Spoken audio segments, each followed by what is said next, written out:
Matyagang naghintay ang binatang si Chester sa labas ng airport habang ang kotse niya ay nakapark sa parking area. Nang tumingin siya sa kanyang pambisig na relo, ay napangiti siya dahil alam niya na anumang sandali ay darating na ang matalik niyang kaibigan na si Joel, na ilang taon ding nagtrabaho sa isang malaking shopping mall sa Dubai. Hindi nagtagal ay nakita na ni Chester si Joel na lumabas na may dalawang malalaking maleta. Napangiti ng malaki ang dalawa nang magtama ang kanilang mga mata. Sinalubong ni Chester ang kaibigan at binigyan ito ng mabilis na yakap at isang tapik sa likod. Aba, ayos ah! Ikaw na ba talaga yan, pare? Grabe! Ang laki ng pinagbago mo ah! Kutis Amerikano ka na! Ikaw ba naman, pare? Buong oras na magtrabaho sa loob ng air condition na mall, di ba? Sino ba namang hindi puputi dun? Ewan ko na lang. Pero ikaw din ha, ang laki na ng pinagbago mo. Ang laki na ng katawan natin ngayon ha. Yung ba? Dahil lang to sa gym, pare. Sawa na kasi akong tawagin na lampayatot eh. Ano ka ba naman? Ang tagal na nung, pare. Yung mga nanunuksusay nung high school tayo, nasa na ba sila? Ikaw, isa ka ng engineer, di ba?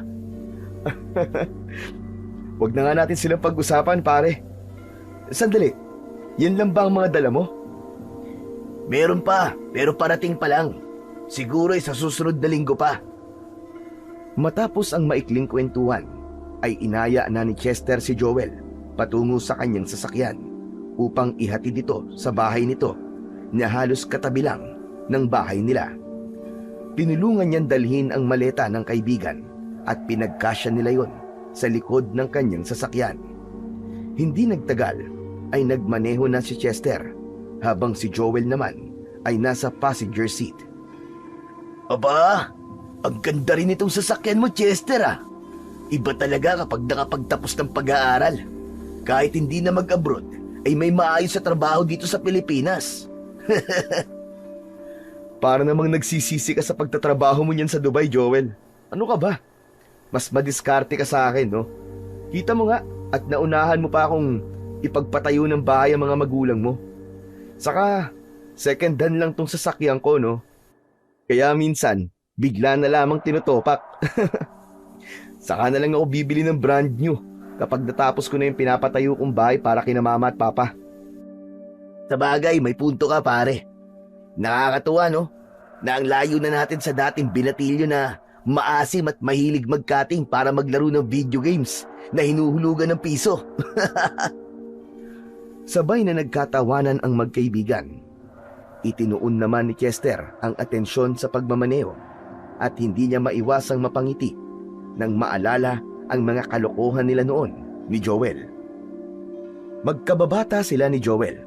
Mula elementary hanggang high school ay magkaklase sila, kaya mas naging matibay ang kanilang pagkakaibigan. Kahit walang pasok sa eskwelahan, ay nakakapaglaro pa rin sila dahil magkalapit lang ang kanilang bahay. Isang bahay lamang ang pagitan ng mga bahay nila. Nang tumungtong na sa kolehiyo si Chester, ay nagtungo sa Maynila si Joel para doon magtrabaho. Simula noon, ay hindi na sila nagkaroon ng pagkakataon na magkita. Dahil nang umidad na ng 21 si Joel, ay agad na itong nag-abroad. Ganun pa man, hindi naputol ang koneksyon ng dalawa dahil nauso na rin ng panahon na yon ang cellphone. Kaya kahit nasa malayo at nasa ibang bansa si Joel, ay nagpatuloy pa rin ang kanilang pagkakaibigan. Grabe! Ang laki na pala ng pinagbago ng Pilipinas, no? 5 taon lang akong nawala pero parang mas lalong dumami ang building dito sa Maynila. Mas lalo ka magugulat, pre, kapag nakarating na tayo sa barangay natin. Mas maraming nagbago doon. Oo nga pala, pre. Kumusta na kayo ni Irene? Natuloy ba yung plano mong proposal sa kanya? Hindi agad nakasagot si Chester sa tanong na yon ng kaibigan niyang si Joel. May kung anong kirot na dumaloy sa puso niya at mapait siyang napangiti. Oh, bakit bigla kang tumahimik? Huwag mong sabihin na hindi ka pa nakakapag-propose. Aba, sa bagay, mas okay kung hindi pa para makita ko kung paano ka lumuhod sa harap ni Irene at tatanungin mo siya ng, "Will you marry me?" Wala pre. Walang proposal na mangyayari. Break na kami ni Irene.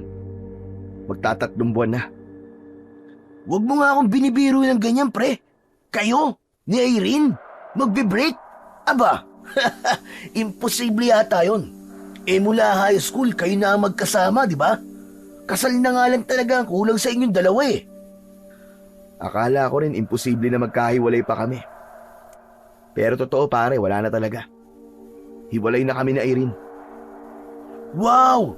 Seryoso ka nga! Bakit? Anong nangyari? Actually, nag-propose na ako sa kanya. Pero hindi siya nag-yes eh. Ang sabi niya, marami pa siyang gustong gawin sa buhay na hindi niya magagawa kung ikakasal kami. Sinabi ko na hindi ko naman siya pipigilan sa mga gusto niya kahit mag-asawa na kami. Pero ayaw niya pa rin eh. Nakipag-cool off siya sa akin. Tapos makalipas ang 1 linggo, nalaman ko na may iba na siyang boyfriend. Napaining si Joel na para bang mas nasaktan pa ito kesa kay Chester. Langya, wala sa personality ni Irene na gagawin niya yun sa'yo ah. Hindi ba mainhin siya at napakatahimik? Ganun nga siguro. Kahit matagal mo nang kasama ang isang tao, ay hindi mo pa rin pwedeng sabihin na kilala mo na talaga siya. Pero ayos lang yun, pre. At least, ngayon ay nagagawa ko na ang mga gusto kong gawin na hindi ko na kailangan magpaalam kung kanino. Nakakapag-gym na rin ako at mas nakakapag-focus sa trabaho. Hindi na muna nagsalita si Joel na para bang naramdaman ito na masakit pa rin para kay Chester na pag-usapan ang tungkol sa kanila ni Irene. Isa yun sa gusto ni Chester sa pagkakaibigan nila ni Joel. Alam nila kung ano ang nararamdaman ng isa't isa at may malaki silang respeto sa damdamin ng bawat isa. Nang muling magsalita si Joel, ay puro nakakatawang experience na ang ikinuwento nito. Kaya mabilis na nagbago ang atmosphere at naging masaya na ulit ang kwentuhan nila habang nagmamaneho si Chester pauwi sa barangay nila. Madilim na nang makarating sina Chester at Joel sa lugar kung saan sila parehas na lumaki. Inihinto ni Chester ang kotse niya sa tapat ng bahay ni na Joel. Nauna siyang bumaba upang ibaba ang mga maleta ng kanyang kaibigan. Uy pre, salamat sa pag-aatid mo sa akin ha. Oh, ito pandagdag sa panggas mo. Umiling si Chester nang iabot sa kanya ni Joel ang 3,000 piso. Si Raulo, para kang timang. Itabi mo na lang yan at ipandagdag mo dun sa pupuntahan natin sa weekend. Hindi mo na kailangan magbayad sa pagsundo at paghatid ko sa'yo. Pambihira ka naman, oo. Hindi na kita pipilitin na tanggapin to kasi kilala kita eh. Kapag ayaw mo talaga. Oo nga pala, pag-usapan na lang natin yung lakad natin bukas sa weekend. Pupunta na lang ako sa bahay nyo para ibigay na rin sa mama at papa mo yung mga pasalubong ko sa kanila. Bubuksan ko pa kasi yung bagahe. Yung pasalubong mo sa akin, baka nakalimutan mo ha? Oo, hindi ko nakalimutan. Nandun pa sa parating ko mga bagahe. Pero huwag kang mag-alala kasi nandun yung pabango mo. Ayos! Salamat pre ha. O paano? Una na ako. Saka na tayo magkwentuhan kapag wala ka ng jet lag. Hindi na nagtagal doon si Chester at sumakay na siya sa kanyang kotse at nagmaneho papunta sa bahay nila sa hindi kalayuan. Napakasaya niya para sa kaibigan niya dahil talagang nagbunga ng gusto ang 5 taon na pagsasakripisyo nito sa ibang bansa. Napakaganda at napalaki nito ang bahay ng mga ito at nakapagtayo na rin ito ng negosyo. Kaya masasabi niyang stable na ang buhay ng kanyang kaibigan. Para sa kanya, kung anuman ang naabot ni Joel ay dahil sa pagiging masipag nito at sa matalino nitong paghawak ng pera. Nang sumunod na araw ay naging bisita ni Chester si Joel. Gaya ng sinabi nito ay dinala nito ang mga pasalubong nitong tsokolate, mga damit at kung ano-ano pa para sa nanay at tatay ni Chester. Tuwang-tuwa ang mga magulang ni Chester dahil sa wakas ay nakabalik na sa Pilipinas si Joel. Parang anak na rin kasi ito ng mga magulang niya, lalo na't nag-iisa siyang anak. Habang nasa sala ang magkaibigan, ay binigyan sila ng nanay ni Chester ng niluto nitong spaghetti. Wow, grabe! Namiss ko tong spaghetti ni tita. Wala talagang tatalo sa spaghetti ng nanay mo, Chester. Grabe! Huy, ano ka ba? Baka mamaya niyan magtampo ang nanay mo kapag narinig yung sinasabi mo. Sus, kahit naman si nanay, aminado na mas masarap ang spaghetti ng nanay mo, pre. Ay, oo nga pala, maiba ako. Planchado na ba yung lakad natin sa weekend, ha? Ha! Planchadong-planchado na. Walang kagusot-gusot, pre. Binili ko na mga dapat natin bilhin, gaya ng camping tents at kung ano-ano pa. Yung iba naman ay meron na ako, kaya hindi na ako bumili. Mga damit na lang ang dadalin mo. Pero sabi mo ay sa gitna ng gubat tayo magka-camping, di ba?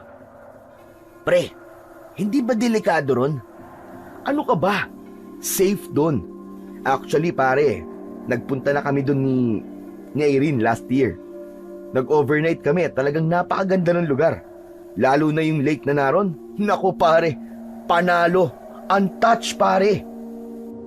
Si Irene pala ang isinama mo ron Baka naman mag-relapse ka niyan bigla. Walang magre-relapse pre. Pangako. Saka pupunta tayo ron para mag-enjoy, mag-inom at mag-banding. Sige, sabi mo yan ha. Excited na talaga ako pre, for sure. Maganda doon kasi ikaw na mismo nagsabi Pinag-usapan pa nilang dalawa ang mga ibang detalye sa lakad nila sa weekend, gaya ng mga iba pa nilang bibilhin. Kapag silang dalawa ang magkausap, ay mabilis silang nagkakasundo dahil talagang kilala na nila ang isa't isa. Ang camping trip na yon ay matagal na nilang napag-usapan. Nasa Dubai pa lang si Joel ay plinano na nila yon, kaya naman hindi makapaniwala si Chester na magkakaroon na ng katuparan ang plano nilang yon ni Joel. Mabilis na lumipas ang mga araw at dumating na ang araw ng pag-alis ni Chester at Joel. Madaling araw pa lang ay gising na si Chester para ayusin ang ilang gamit na kailangan nilang dalhin. Kagabi pa lang, bago siya matulog, ay inihanda na niya ang ibang mga gamit, kaya konti na lang ang isasakay niya sa kotse pagkagising niya. Sa compartment ay naroon ang isang malaking bag na naglalaman ng mga damit niya. Meron din dong portable gas stove, mga dilata, instant noodles, bigas, lutuan, tubig na nasa galon. Naroon na rin ang isang malaking tent, 2 sleeping bag at kutsilyo na gagamitin nila sa pagluluto. Sa isang cooler na puno ng yelo ay naroon naman ang beer, mga karne para sa barbecue at ilang frozen goods. Hindi rin niya kinalimutan ang first aid kit para kung sakaling may masugatan sa kanila ay handa sila. Para sa kanya ay sakto na yon sa 2 gabi na pagkakamping nila ni Joel sa gitna ng kagubatan. Pasado 6:00 ng umaga nang dumating si Joel na may bitbit na isang itim na duffel bag. May ngiti ito sa labi at gaya ni Chester ay hindi maitago nito ang excitement. O tara na, sumakay ka na.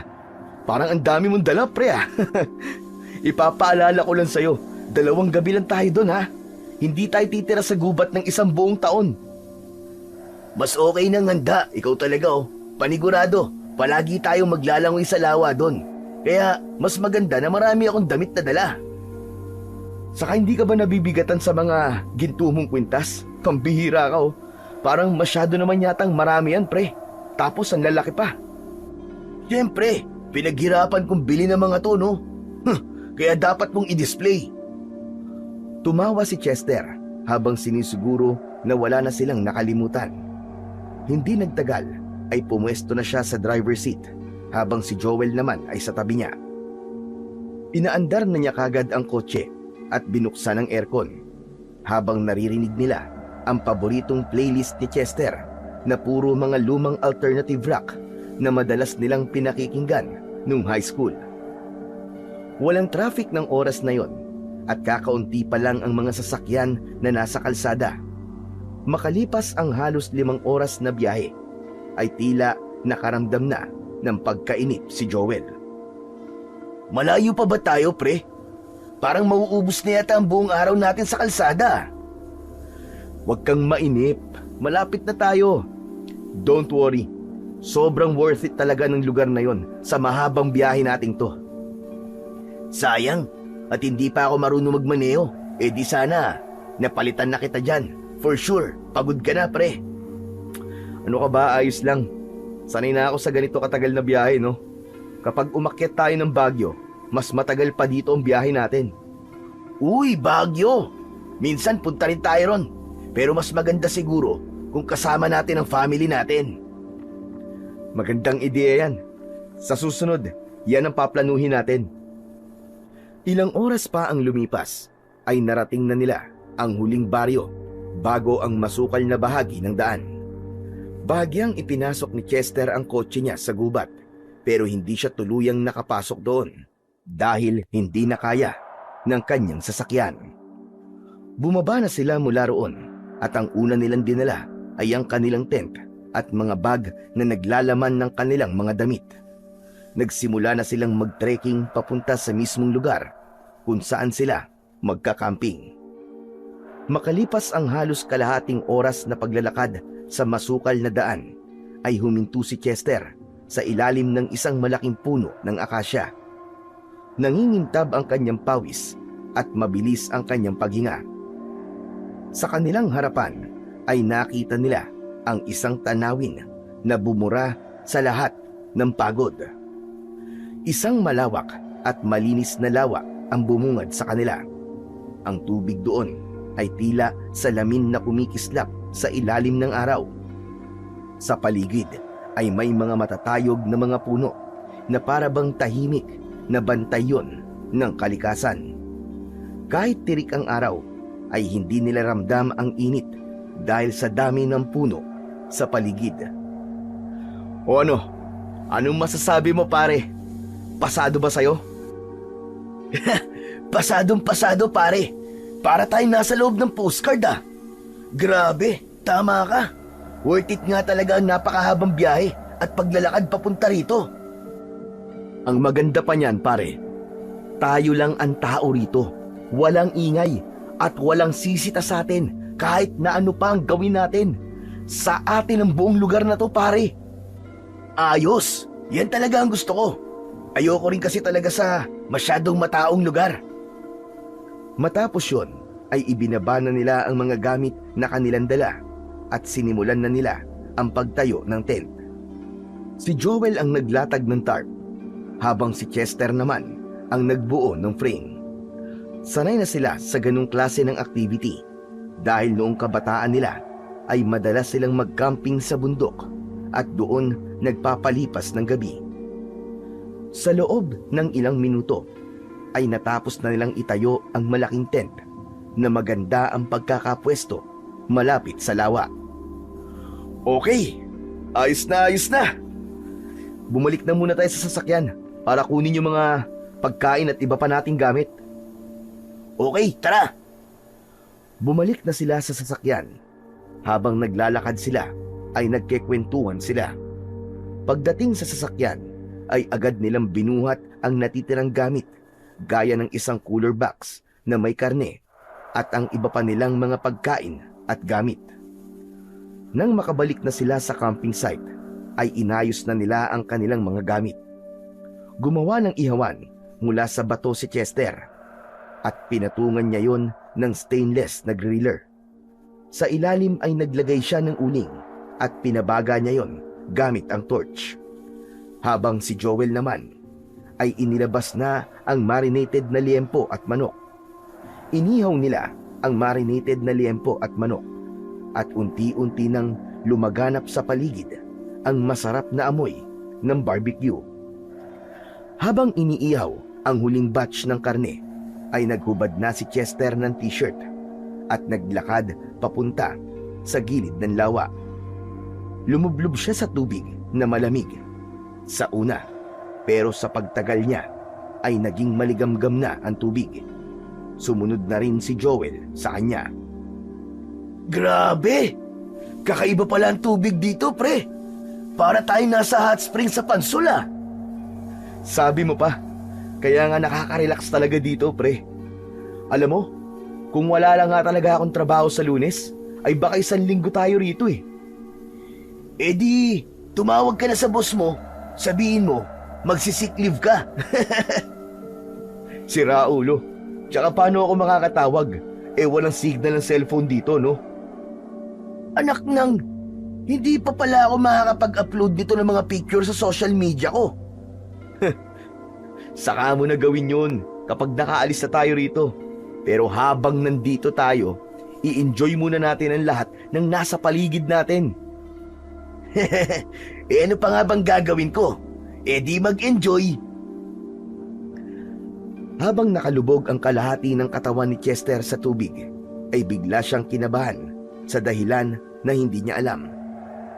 Luminga siya sa paligid dahil naramdaman niya na parang may mga matang nagmamasid sa kanila. Ngunit wala naman siyang nakitang ibang tao sa paligid. Nawala ang atensyon ni Chester sa pagtingin sa paligid nang bigla siyang sinabuyan ng tubig ni Joel. Natawa siya at gumanti siya sa kaibigan. Nang maamoy nila ang nasusunog na barbecue, ay nagmamadali silang umahon sa tubig. Pagsapit ng gabi, ay nagluto na ng hapunan si Chester. Nagsaing siya at ang inulam nila ay ang natirang barbecue nila kanina. Unang gabi nila sa gubat, kaya naisipan nilang uminom ng beer habang nakaupo sa camping chair at nakaharap sa gubat. May bonfire sa harapan nila, kaya kahit paano ay maliwanag sa kanilang kinaroroonan. Tahimik ang gabi ng mga oras na yon, maliban na lamang sa tunog ng mga kuliglig sa paligid at manakanakang paghuni ng mga ibong gising sa gabi. Nang medyo tinamaan na ng alak si Chester, ay bigla rin siyang tinamaan ng lungkot nang maalala ang dati niyang nobya. Alam mo, Joel, sa totoo lang hindi ko pa rin matanggap. Anong hindi mo matanggap? Si Irene, yung may iba na siya ngayon. Ang bilis lang, pare. Ang sakit.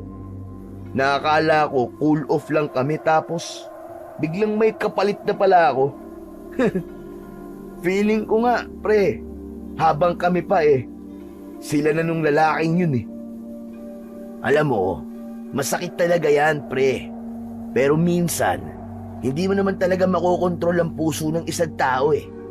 Kahit gaano ka pa kaayos, kahit anong effort mo. Kung hindi na ikaw ang tinitibok ng puso niya, kung hindi na ikaw ang mahal niya, wala ka na talagang magagawa. Isipin mo na lang na hindi na tumagal pa ang relasyon nyo ng sobra. O di ba, mas masakit yon pag nagkataon. Alam ko naman yun . Pero ang sakit-sakit pa rin, pre. Alam mo naman lahat ng tao sa paligid namin ay ini-expect na kami na talaga hanggang sa uli. Kahit sina mama at papa nga nasaktan din sila nang malaman nila na wala na kami ni Irene. Pakiramdam ko tuloy ay ako may mali kung bakit naghanap siya ng iba. Napayuko si Chester at bahagyang piniga ang lata ng beer sa kanyang kamay. Nakatitig siya sa apoy na parang may hinahanap siyang sagot na hindi niya alam kung saan hahanapin. Alam mo, paring Chester, walang mali sa'yo. Aminin mo lang na nasasaktan ka at tanggapin mo na tapos na ang kabanata niyong dalawa ni Irene para makapagsimula ka na ng bago. Paano kung wala nang susunod na kabanata? Pabihira ka naman ng negative mo naman kaagad . Meron yan. Pero syempre, hindi na si Irene ang leading lady mo. Saka, wala namang masama kung mag-isa ka muna eh. Isipin mo kung nandito si Irene. Sa tingin mo ba papayagan ka nun? Aba, hindi ba? Ang sabi mo hindi yung pumapayag na hindi siya kasama sa mga lakad mo. Paano tayo makakapag-banding ng tayo lang kung kayo pang dalawa, di ba? Oo nga no. Sa bagay, may tama ka dyan, Joel. Masyado kasing silosa yun si Irene eh. Yung pala, siya pala ang may ginagawang kababalagan nang di ko alam. Pero alam mo pare, na-miss ko mga payo mong ganyan. Wala kasi akong makausap nung nasa Dubai ka pa eh. Tama na nga muna yan. Cheers muna tayo. Shot puno. Ayos. Cheers pare. Shot puno. Nagtagpo ang mga hawak nilang beer in can at sabay nilang inubos ang laman nun. Matapos yun, ay pinag-usapan na lang nila ang mga kalokohan nila nung high school para kahit papano ay makalimot sa kalungkutan si Chester. Ilang minuto bago sumapit ang 12:00 ng hating gabi nang magdesisyon sina Chester na matulog na. Parehas na silang lasing ni Joel dahil nakatig 5 beer na sila. Mabilis nilang niligpit ang kanilang pinag-inuman at pumasok na sila sa tent. Halos 5 minuto pa lang ang nakakalipas simula nang humiga sila ay natawa si Chester dahil narinig na kagad niya ang mahinang paghilik ng kanyang kaibigan. Hindi pa rin ito nagbabago dahil mabilis pa rin itong makatulog. Habang tulog si Joel, ay gising na gising pa rin si Chester. Walang nagawa ang alak para supilin ang lungkot niya dahil sa paghihiwalay nila ni Irene. Sa gitna ng kanyang pag-iisip, ay may narinig siyang tila sigaw ng isang lalaki sa malayo. Napabalikwas siya ng bangon at pinakiramdaman niya ng mabuti ang kapaligiran. Muli niyang narinig ang sigaw at doon niya napagtanto na hindi na yon isang guni-guni. Niyugyug niya ang balikat ng natutulog na si Joel upang gisingin ito. Oh, ano ba yung pre? Kakatulog ko lang eh. Gumising ka na muna pre, gising! Bakit ba? Bitin ka ba sa inumin natin? Pambihira naman to, mamayang umaga na lang ulit. Ano ka ba? May narinig ako sumisigaw, Joel. Nang sabihin yun ni Chester, ay napabalikwas si Joel ng bangon at may pagtatakang tumingin ito sa kanya. Ano ba sigaw ang sinasabi mo? Sigaw ng isang lalaki dun sa labas. Parang kailangan niya ng tulong. Ha? Akala ko ba tayo lang ang tao sa gubat na to? Baka naman guni-guni mo lang yun. Hindi ko guni-guni yun, Brad. 2 beses ko narinig yung sigaw eh. Kaya imposibleng guni-guni ko yun. Pambihira. Paranoid ka lang, Chester. Siguro kung anong hayop lang yun. Sige na. Matulog ka na. Hindi kayang manahimik ni Chester hanggang hindi siya nakakasiguro kung tao nga ba o hindi ang sumigaw na yon. Kinuha niya ang flashlight at lumabas siya ng tent. Si Joel ay tila wala pa sa wisyo, kaya nanatili ito sa loob ng tent. Sa paglabas ni Chester, ay sumalubong sa kanya ang malamig na hangin. Kahit walang kasiguraduhan kung ano ang naghihintay sa kanya sa kadiliman, ay tinungo pa rin niya ang kakahuyan. Hello? May tao ba dyan? May tao ba dyan? Kailangan mo ba ng tulong? Paulit-ulit yung isinigaw ni Chester habang bawat sulok ng paligid niya ay iniilawan niya ng flashlight. Muntik na siyang mapasigaw nang may gumalaw sa makapal na halaman sa unahan niya. Nanginginig ang mga kamay niya na itinutok niya ron ng ilaw ng flashlight at marahan siyang naglakad papunta sa halaman. Ilang dipa na lang ang layo niya ron nang biglang may lumabas na baboy ramo sa makapal na halaman at mabilis na tumakbo palayo. Nakahinga ng maluwag si Chester. Pinasadahan pa niya ng isang tingin ng paligid at wala na siyang nakitang kakaiba o kahinahinala kaya bumalik na siya sa tent nila. Pagpasok niya sa tent ay nakahiga pa rin si Joel pero gising ito. O ano? May nakita ka bang ibang tao? Wala. Pero may nakita akong baboy, Ramo. Sabi ko na sa'yo, di ba? Ang kulit mo eh. Paranoid ka lang, pre. Ikaw na rin na nagsabi na walang ibang tao dito kundi tayo lang. Yung sigaw kasi na narinig ko kanina, sigurado akong tao yun. Ang kulit mo talaga. Guni-guni mo lang yun, Chester. Langya ka oh. Nawala tuloy ang antok at pagkalasing ko sa'yo eh. Mahiga ka na nga. Matulog na tayo. Para bukas, marami pa tayong magagawa. Hindi na nagsalita pa si Chester. Naguguluhan man, ay pinili na lang niyang mahiga para makatulog. Pero mas naging mailap ang antok sa kanya dahil sa hindi niya maalis sa isip niya ang narinig niyang sigaw ng isang lalaki. Pagsapit ng umaga, ay naunang nagising si Chester kay Joel. Lumabas siya ng tent at kahit medyo sumisikat na ang araw, ay malamig pa rin ang hangin sa lugar na yon. Agad siyang nagsimulang magluto ng almusal. Binuksan niya ang gas stove at nagprito siya ng hotdog at itlog. Matapos yon, ay inilabas niya ang loaf bread at inayos yon sa foldable table. Sunod ay nagpakulo siya ng tubig para sa kape.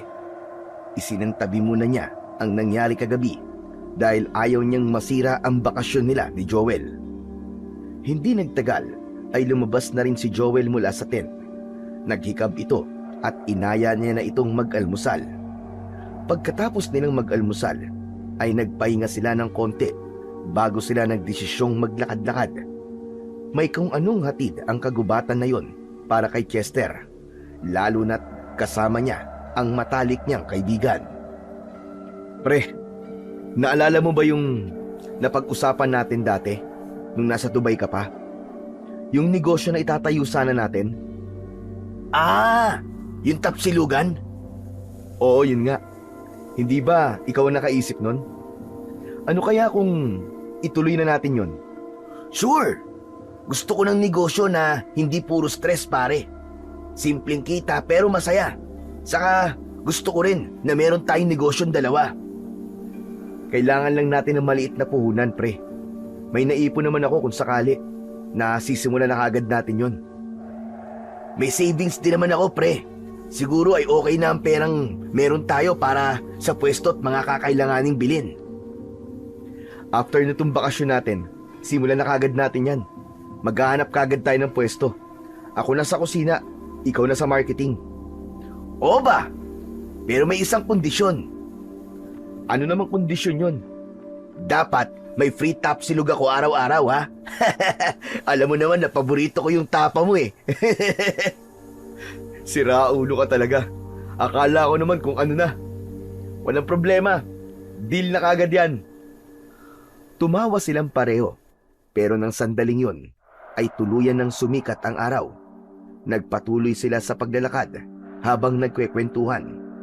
Sinamantala ni Chester ang bawat oras na nasa lugar sila na yon dahil alam niya na sa sandaling umalis sila ron ay balik na naman siya sa realidad kung saan mas marami ang oras niya sa pagtatrabaho. Matapos nilang umikot sa kagubatan ay bumalik na sina Chester at Joel sa kanilang camping area. Nagluto na sila ng para sa pananghalian at matapos yon ay maghapon na silang naglangoy at nagbabad sa lawa.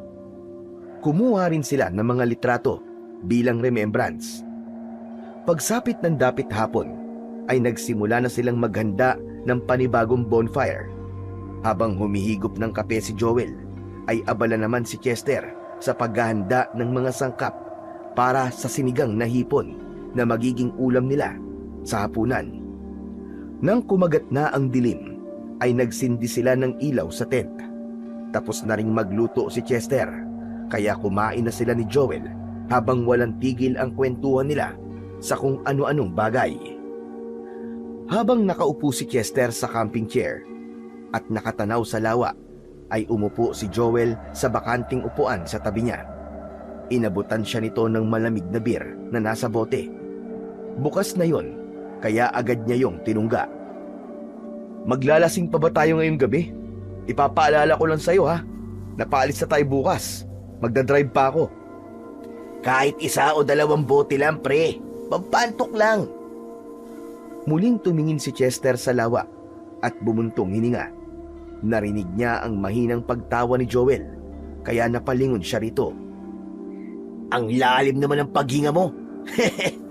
May iniisip ka ba ulit? Wala. Masaya lang ako kasi nakabalik ka na dito sa Pilipinas.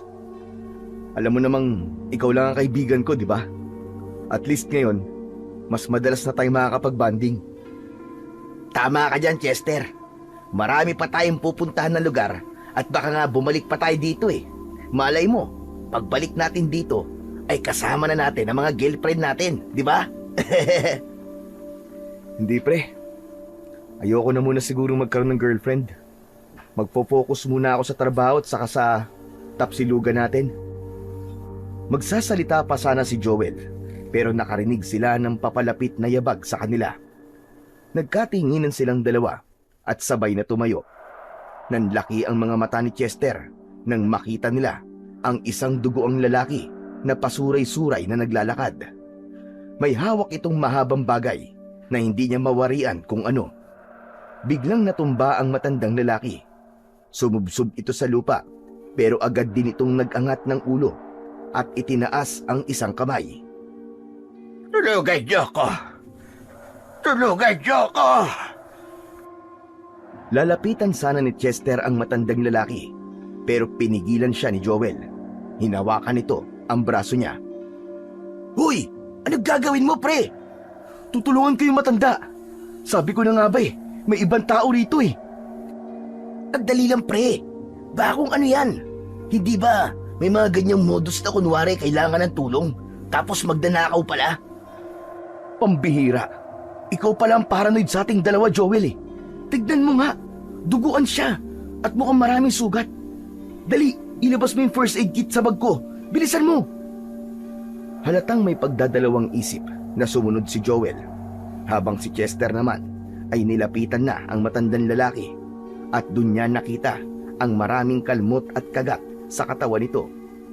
Hindi na muna siya nagtanong at tinulungan niyang makatayo ang matandang lalaki. Inalalayan niya ito at dinala sa loob ng kanilang tent. Doon ay hawak na ni Joel ang first aid kit. Gulat na gulat ang reaksyon ni Joel, habang si Chester naman ay pilit na nagpapakalma.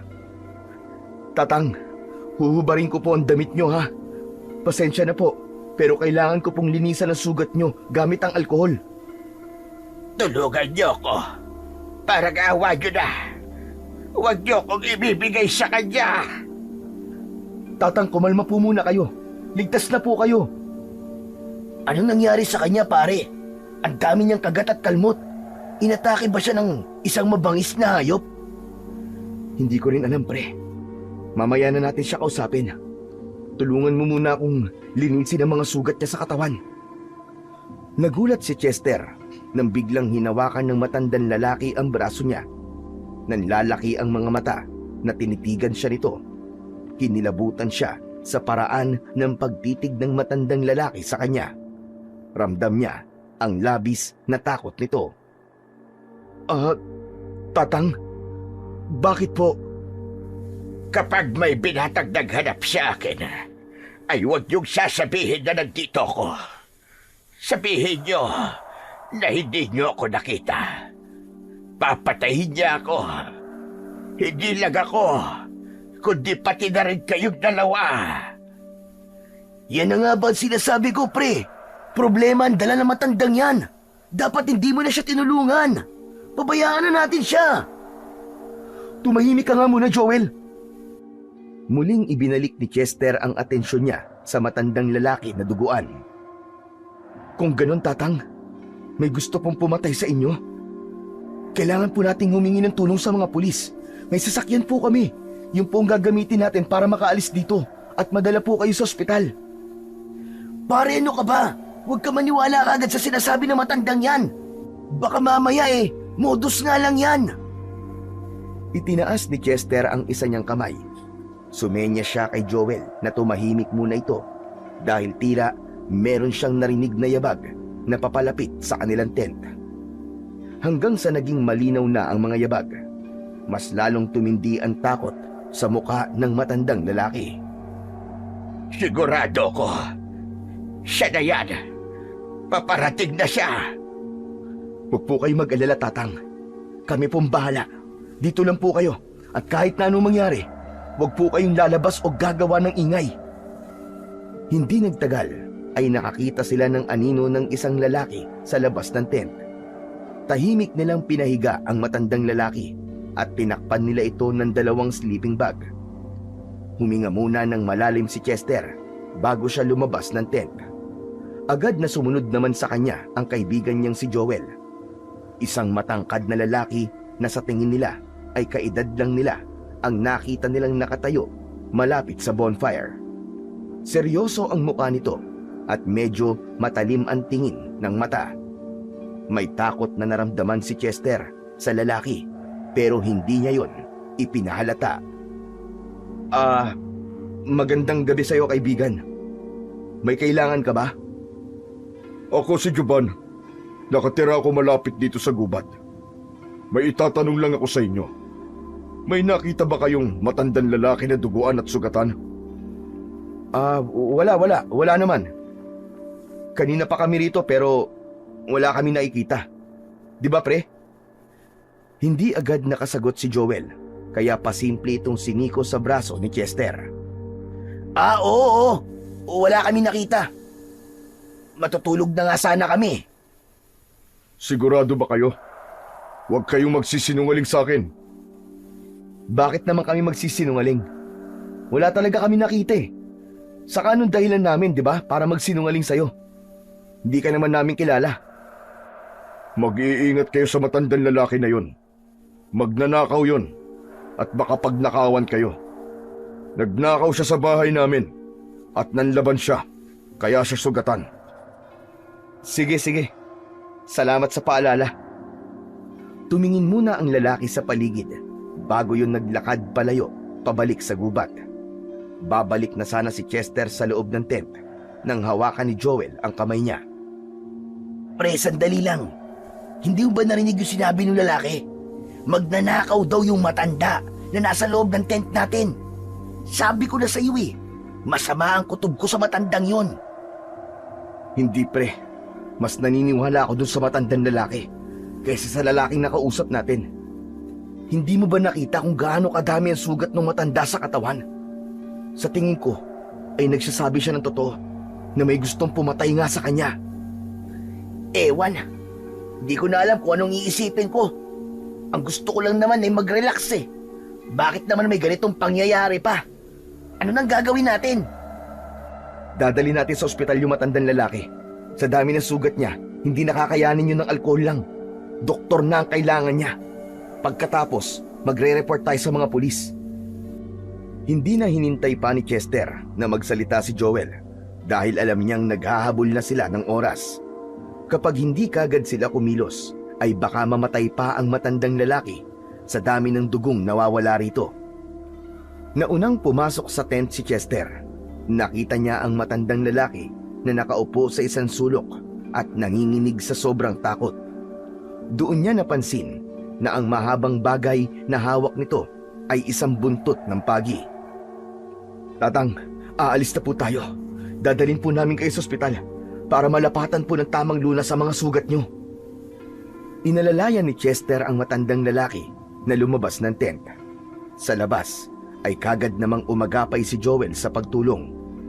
Bumalik si Chester sa loob ng tent upang kunin ang susi ng sasakyan niya at agad din siyang lumabas. Pinagitnaan nila ni Joel ang matandang lalaki. Ang braso ng matanda ay nakapatong sa kanilang mga balikat. Habang binabagtas nila ang makipot at madamong daan pabalik sa lugar kung saan nakaparada ang kanilang sasakyan, ay nakaramdam si Chester ng kilabot. Para bang may malamig na hangin na dumaan sa batok niya. Mas lalo nilang binilisan ang kanilang paglalakad nang marinig niya ang mga yabag na tila nakasunod sa kanila. Makalipas ang mahigit kalating oras, ay nasilayan na nila ang sasakyan ni Chester. Kahit paano, ay nakahinga na sila ng maluwag dahil inakala nila na makakaalis na sila sa lugar na yon ng ligtas. Agad na binuksan ni Chester ang pinto ng backseat at doon ay inihiga nila ang matandang lalaki. Wala na siyang pakialam kahit namantsahan na ng dugo nito ang upuan ng sasakyan niya. Pumwesto na kagad siya sa driver's seat habang si Joel naman ay kinakabahan na umupo sa passenger seat. Nang buhayin niya ang makina ng sasakyan ay nagtaka siya nang hindi niya yun napaandar. Napamura siya nang malaman na wala ng gas ang sasakyan. Bakit pre? Anong problema? Wala na pala tayong gas. Ano? Langyan naman paano nangyari yun? Hindi ba? Kalahati pa ang laman yan? Hindi nagawang makapagsalita ni Chester nang makita niya sa unahan ng sasakyan ang isang bulto ng tao na papalapit. Huminto ang taong yun sa harapan ng kotse. Doon nila nalaman na si Juban ang taong yun. Nakakatakot ang ngisi sa labi nito. Ibinaba ni Chester ang bintana upang makausap niya si Juban. Pare, baka pwede mo naman kami matulungan oh. May alam ka ba na pwede naming mabilan ng gasolina na malapit? Mga sinungaling kayo. Ang sabi nyo, hindi nyo nakita ang matandang lalaki. Kung ganon, ay sino yung nasa likod ng sasakyan nyo? Pare, kung may ginawa man siyang mali sa inyo, kalimutan mo muna yun sa ngayon. Sugatan siya at kailangan niya madala sa ospital. Pwede ka sumunod doon para kapag okay na siya, ay makapagsampa ka ng kaso sa kanya. Nagulat si Chester nang biglang ipinatong ng matandang lalaki ang kamay nito sa balikat niya. Nang lingunin niya ito, ay nakita niya na may inaabot itong isang kwintas na may palawit na bato na kulay pula at bahagyang kumikislap. Huwag po kayo mag-alala, Tatang. Papakiusapan ko po siya para hindi niya na tayo saktan. Hindi siya makikinig sa inyo. Kunin mo ang kwintas na ito at isuot mo. Gamitin mo para labanan siya. Hindi ko na kayang makipaglaban sa kanya dahil masyado na akong maraming sugat. Napalingon si Chester sa unahan nang muling magsalita si Juban. Bibigyan ko pa kayo ng pagkakataon na isuko nyo sa akin ang matandang lalaki. Kapag ginawa nyo yun, ay hahayaan ko kayong makaalis ng buhay sa gubat na ito. Pare, ibigay na natin ang matandang yan. Hindi naman natin niya kilala eh. Baka kung ano pang gawin sa atin ng Juban na yan, pre. Ayoko pang mamatay. Marami pa akong gustong gawin sa buhay ko. Tanggapin mo na kwintas na ito. Kakailanganin mo ito para labanan ng aswang na yan. Natigilan si Chester nang marinig niya ang salitang aswang mula sa matandang lalaki. May pagtataka siyang napatingin dito. Ano, Tatang? Sino po ang aswang na tinutukoy niyo? Si Juban, ang lalaking nasa unahan natin. Isa siyang aswang. Matagal ko na siyang tinutugis dahil siya ang dahilan ng patayan sa baryong malapit sa gubat na ito. Pero sa pagkakataon na ito, ay nagkaroon siya ng lamang sa akin. Kaya labis akong nasugatan sa laban namin sa gubat. Nararamdaman kong hindi na ako magtatagal at kailangan ko nang ipasa sa iyo ang mutya ng apoy. Kinuha ng matandang lalaki ang kamay ni Chester at isiniksik nito roon ang kwintas na hawak nito. Isuot mo ang kwintas na yan, iho, at bibigyan ka niya ng kakaibang lakas at kapangyarihan. Magagawa mong kontrolin ang apoy. Gamitin mo ang kakayahan na yan para patayin si Juban. Inabot din ng matandang lalaki ang hawak nitong buntot ng pagi at anito ay mabisa yung panlaban sa aswang. Magtatanong pa sana si Chester sa matandang lalaki pero lumaylay na ang ulo nito. Kinakabahan siya dahil naisip niya na baka sa dami ng dugo na nawawala rito ay binawian na ito ng buhay. Pinulsuhan ito ni Chester at nang hilakbot siya nang malaman na wala na nga itong pulso. Indikasyon napatay na ang matandang lalaki. Bakit pre? Ano nangyari? Wala na siya, pre. Patay na yung matanda. Pare, hindi na maganda ang kutob ko sa nangyayari. Ubus na ang oras na ibinigay ko sa inyo. Binigyan ko na kayo ng pagkakataon. Pero masyado kayo nagmamatigas. Pagsisisihan nyo ito ngayon. Nadali pre, kakausapin ko siya. Kailangan niyang malaman na patay na ang matandang gusto niyang kunin. Joel, huwag kang lalabas! Ngunit huli na, binuksan na ni Joel ang pinto ng kotse at bumaba na ito bago pa ito mapigilan ni Chester. Isinarado ni Joel ang pinto ng kotse pero hindi ito umalis sa tabi nun. Brad, patay na ang matandang lalaki. Ang dami ng dugong nawala sa kanya at mukhang hindi niya nakinaya. Ibibigay na lang namin ang bangkay niya sa'yo kung yun ang gusto mo. Ano ka mo? Bangkay? At ano namang gagawin ko sa isang bangkay? Kung ibinigay niyo sana siya sa akin kagad, ay hindi siya mamamatay. Ako ang dapat na pumatay sa matandang yon. Sinira niyo ang paglalaro ko sa kanya. Pero sa bagay, kayong dalawa na lang ang paglalaroan ko. Bago pa man makagalaw si Joel, ay biglang nagbago ang anyo ni Juban. Sa isang kisap mata, ay nag-anyong halimaw ito na may mapupulang mga mata at matutulis na mga ngipin. Mula sa loob ng kotse ay labis na kinilabutan si Chester. Hindi siya makapaniwala na totoo ang sinabi ng matandang lalaki na isa ngang aswang si Juban. Mabilis na sinunggaban ng aswang si Joel. Natumba ang dalawa at hindi na nakita ni Chester kung ano ang nangyari. Nang marinig niya ang sigaw ni Joel ay napagtanto niya na kailangan na niyang lumabas ng sasakyan upang tulungan ang matalik niyang kaibigan. Lalabas na sana siya nang maalala niya ang kwintas na ibinigay sa kanya ng matandang lalaki. Walang pagdadalawang isip na isinabit niya yon sa kanyang leeg. Isang matinding init ang dumaloy sa kanyang dibdib na unti-unting gumapang sa kanyang buong katawan. Para siyang nilalamon ng apoy, pero kahit katiting na sakit ay wala siyang naramdaman. Matapos yun, ay bumaba na si Chester ng kotse habang tangan sa kanang kamay ang buntot ng pagi. Pare! Pare, tulungan mo ako! Ayoko pang mamatay! Nagmamadaling nagtungo si Chester sa kinaroroonan ni Joel. Napatda siya nang makita na nasa ibabaw na ni Joel ang aswang. Kinakagat ng aswang ang kaibigan niya sa balikat nito. Akmang hahampasin na sana niya ng buntot ng pagi ang aswang, pero bigla itong lumingon at umangil na parang isang mabangis na hayop. Puno na ng dugo ang bibig nito. Ngunit imbis na masindak, ay mas lalong tumapang si Chester. Buong lakas niyang hinampas ang aswang at lumatay ang buntot ng pagi sa mukha nito. Umalis ang aswang sa ibabaw ni Joel at lumayo ito ng bahagya kay Chester. Ngunit hindi nito inalis ang matatalim nitong tingin sa kanya.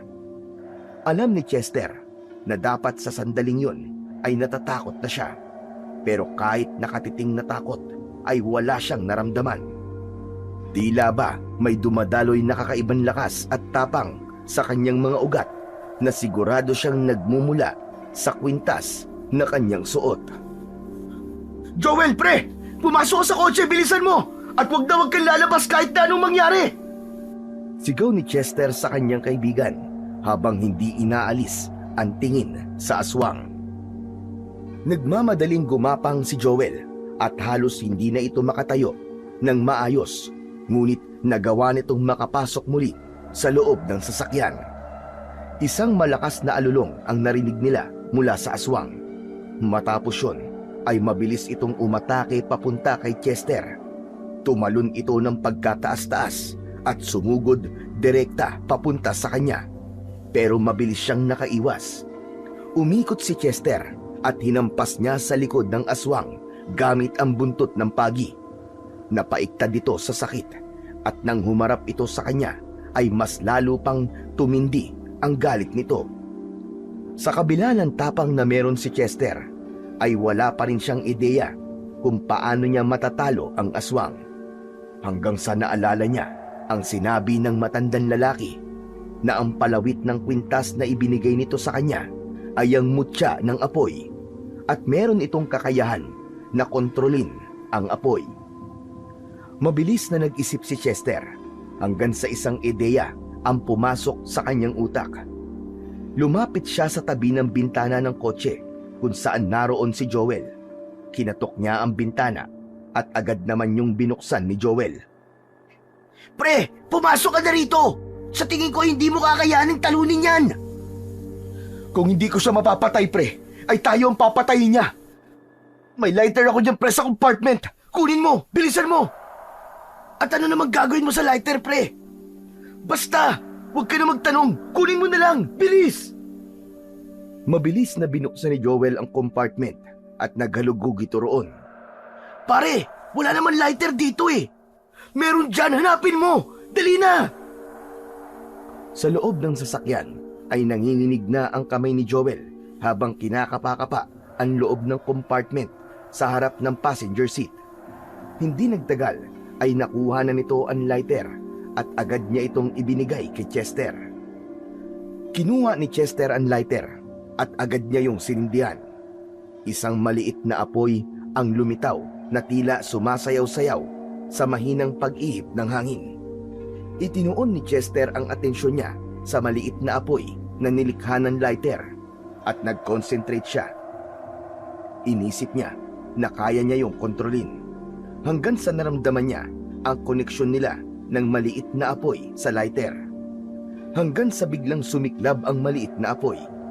Nabitiwan ni Chester ang lighter at ang apoy ay lumutang sa ere at naging bilog. Naglalagablab yun at sigurado siya na kahit na anong dapuan ng apoy na yon ay magiging abo. Labis na namangha si Chester. Doon pa lang ay napatunayan niya ng totoo nga ang kapangyarihan ng mutya ng apoy na ibinigay sa kanya ng matandang lalaki.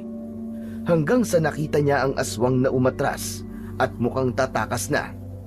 Mabilis na hinawakan ni Chester ang apoy nang hindi siya napapaso. Malakas niya yung ibinato sa aswang at tumama yon sa dibdib nito. Sumabog ang apoy at mabilis nitong nilamon ang buong katawan ng aswang. Nagwala ang aswang at nagpagulong-gulong pa ito sa lupa upang apulahin ang apoy. Pero sa utak ni Chester ay patuloy siya sa pagkontrol sa apoy. Mas lalo niya yung pinalaki at pinainit. Hindi nagtagal ay huminto na sa paggalaw ang aswang. Marahang lumapit si Chester at nakita niya na wala ng buhay ang aswang. Sa pagkakataon na yon ay hindi siya makapaniwala na nagawa niyang patayin ng aswang at nagawa niyang kumontrol ng apoy gamit ang isang makapangyarihang mutya. Nagulat si Chester nang bigla siyang niyakap ng tuwang-tuwa na si Joel. Kulang na lang ay magtatatalon ito sa labis na kasiyahan. Chester! Sakalam ka! Ano yung ginawa mo? Paano mo nakontrol yung apoy na yun? Ang galing mo! Dahil dito, pre. Dahil dito sa kwintas na ibinigay sa akin ng matandang lalaki. Akala ko nung una, hindi totoo ang sinabi niya na isa itong mutya ng apoy na kayang kontrolin ng apoy. Sinubukan ko lang, pero hindi ko akalain na totoo nga. Grabe, pre! Ang astig naman pala ng mutya na yan. Sa comics lang ako nakakabasa ng tungkol sa mga ganyan eh. Pero ang importante ngayon ay buhay pa rin tayong dalawa at patay na ang buwisit na aswang. May problema pa tayo. Yung katawan ng matandang lalaki na nasa sasakyan ko at kung paano tayo makakaalis dito. Oo nga no. Siguro, mas makabubuti kung iwanan na muna natin dito ang sasakyan mo. Tapos maglakad-lakad tayo. At kapag nakakita tayo ng bahay, ay saka tayo humingi ng tulong. Hindi tayo pwede maglakad na walang dalang kahit na ano. Nakita mo naman na malayo rito ang kabahayan. Hindi nga tayo namatay sa aswang, pero mamamatay naman tayo sa gutom at dehydration. Hindi na nag-aksaya ng oras ang dalawa at bumalik na sila sa kanilang camping site. Kinuha nila ang backpack at inalis nila ang laman nun. Naglagay sila roon ng mga tinapay at bottled water.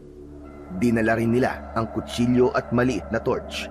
Naglagay din sila roon ng ilang piraso ng damit. Matapos yon ay naglakad na sila papalayo sa campsite. Nagtungo sila sa mas madilim na bahagi ng gubat habang may dala silang tig-isang flashlight. Umasa sila na sa daan na yon ay mabilis silang makakarating sa highway at makakahanap ng bahay na pwede nilang hingan ng tulong. Habang naglalakad ay hinawakan ni Chester ang mutyang nakasabit sa kanyang leeg. Mainit yun, pero nagbibigay ng kapayapaan sa kanya ang init na yon. Hanggang sa sandaling yon ay hindi pa rin siya makapaniwala na dahil sa mutyang yon ay bigla siyang nagkaroon ng kakayahan na kontrolin ang apoy. Halos 1 oras pa lang ang nakakalipas simula nang umalis sina Chester sa camping site nang biglang bumuhos ang napakalakas na ulan. Sinabayan pa yon ng malakas na kulog at pagguhit ng matalim na kidlat sa kalangitan. Napatakbo na ang dalawa at hindi na nila alam kung saan sila pupunta. Pambihira na yan kung mamalasing ka nga naman, oo. Dapat pala, nagstay na lang tayo sa kotse mo eh. Ang lakas ng ulan, oh. Hindi naman natin alam na uulan eh. Puno talaga ng kamalasan ng gabing to. Buisit! Hindi na lang nagsalita si Chester.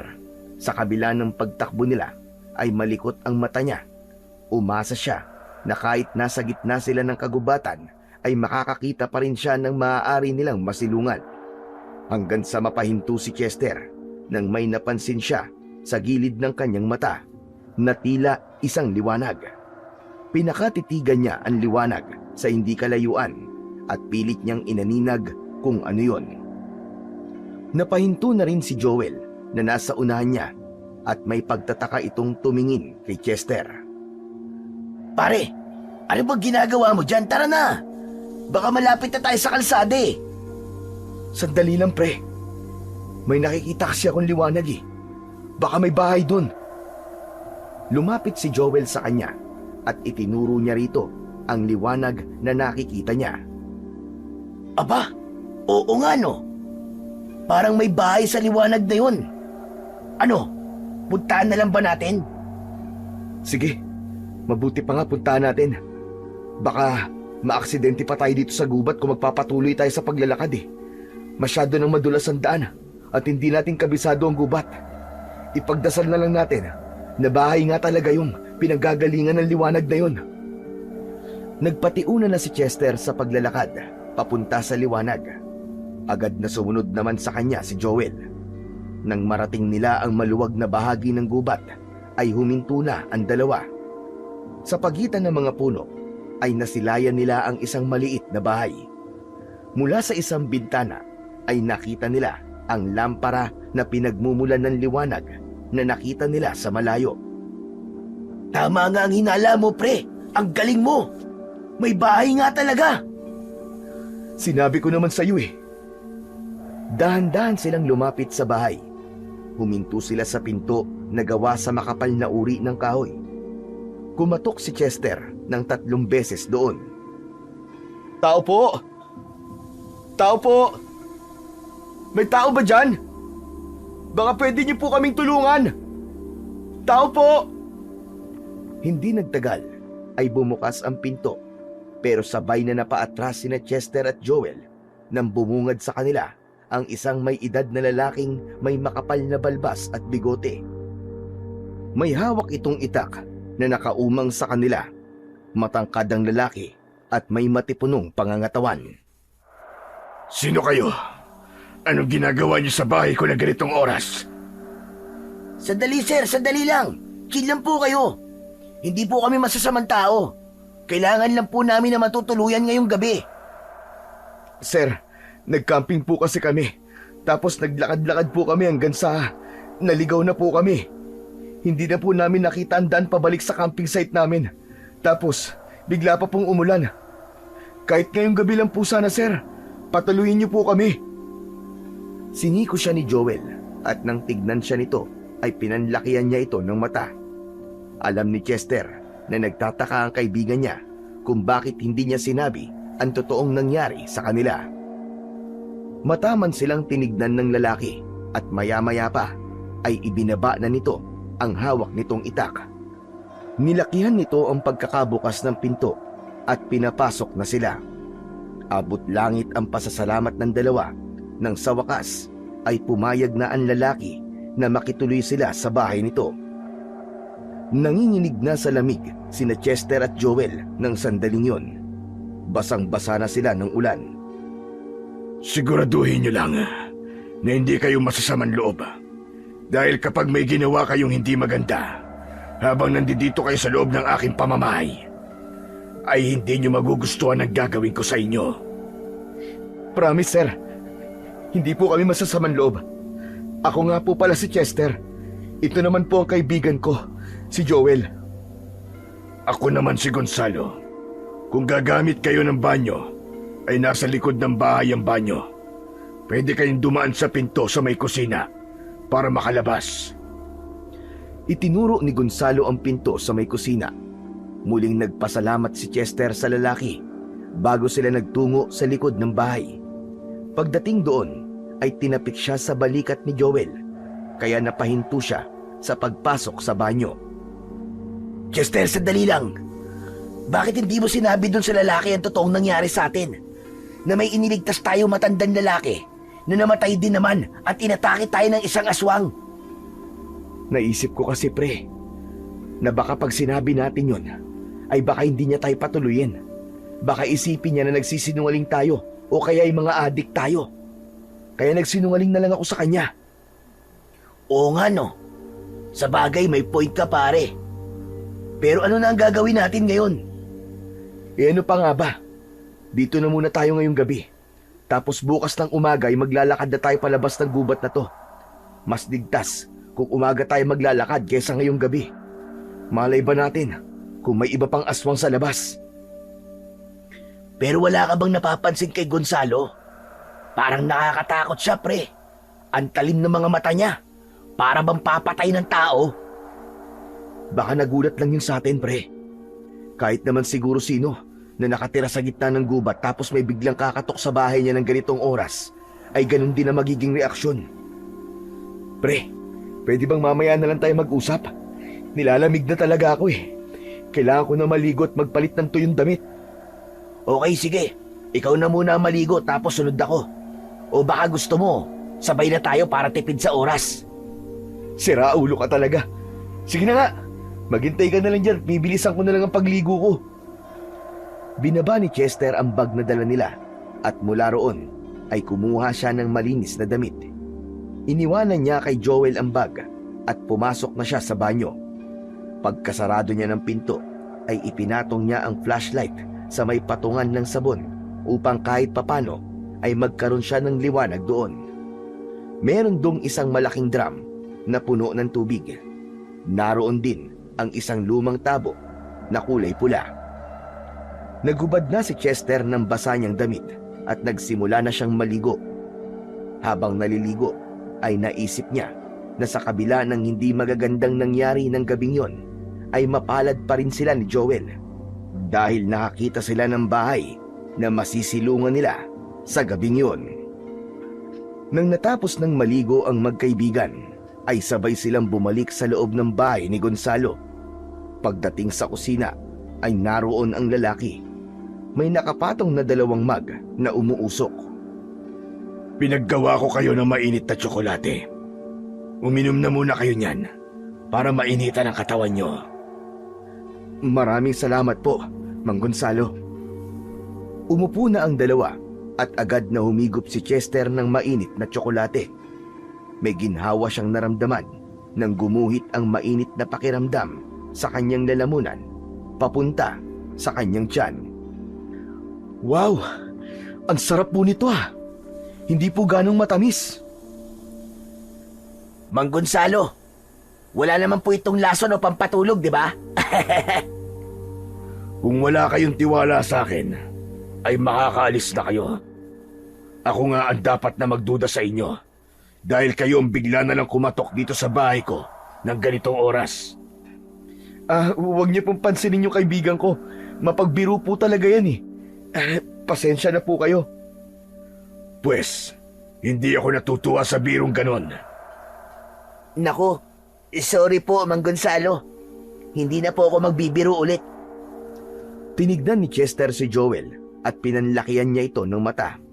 Alam niya na biro lang yun para kay Joel, pero mukhang si Gonzalo ang taong hindi pwedeng biruin dahil sa ekspresyon lang ng mukha nito ay masasabi niya na masyado itong seryosong tao. Habang umiinom ng mainit na tsokolate ang magkaibigan, ay napansin naman ni Chester na naglalabas na ng banig, unan at kumot si Gonzalo mula sa isang kwarto at inilagay nito yon sa sahig sa sala. Napatingin siya kay Joel nang sitsitan siya nito. "Oh, ano na naman niya sasabihin mo? Itikom mo na nga muna yung bunganga mo, pare, please lang. Ipapahamak tayo niyan eh." Joke lang naman yun eh. Malay ko bang hindi pala marunong tumanggap ng biro si Mang Gonzalo. Ang bilis niya palang mapikon. Alam mo pre, iba-iba kasi ang tao. Hindi lahat ay pwede mo kagad biruin, lalo na at hindi pa kayo close. Magsasalita pa sana si Joel, pero nakita nila na palapit na si Gonzalo sa kanila, kaya tumigil na muna sila sa pag-uusap. Pasimpleng sinulyapan ni Chester si Joel at pinanlakihan niya ito ng mata dahil baka bigla na naman itong magsalita ng kung ano-ano na ikagagalit ni Gonzalo. Tapos na ba kayo dyan? Maglatag na lang kayo ng balik sa sala. At kung inaantok na kayo, ay matulog na kayo. Sige po, Mang Gonzalo. Maraming salamat po talaga sa inyo. Tumangulang ito at tinalikuran na sila nito. Nang pumasok na si Mang Gonzalo sa nag-iisang silid sa bahay na yon, ay inubos na ng magkaibigan ang mainit na tsokolate. Hinugasan na rin ni Chester ang mga baso habang si Joel ay naglalatag na ng mahihigaan nila sa sala. Dahil sa sobrang pagod sa mga nangyari kanina, ay agad na nakatulog sina Chester at Joel. Hindi na nila kailangan ng electric fan ng mga oras na yon dahil malamig na ang hangin sa loob ng bahay. Hindi naman na yon nakakapagtaka dahil nasa gitna ng kagubatan ang bahay na yon ni Mang Gonzalo. Ngunit wala pang isang oras na natutulog si Chester nang bigla siyang nagising. Nakasindi ang lampara na nakapatong sa maliit na lamesa malapit sa pinto. Napabalikwas siya nang makita niya si Gonzalo na nakaupo sa isang mahabang upuan habang hawak ang itak. Seryoso itong nakatingin sa kanya, kaya naman mas lalo siyang nakaramdam ng takot. Mang Gonzalo, bakit po kayong may hawak na itak? Ano pong gagawin niyo dyan? Kailangan ko pa bang sabihin sa'yo kung bakit? Pamamahay ko ito.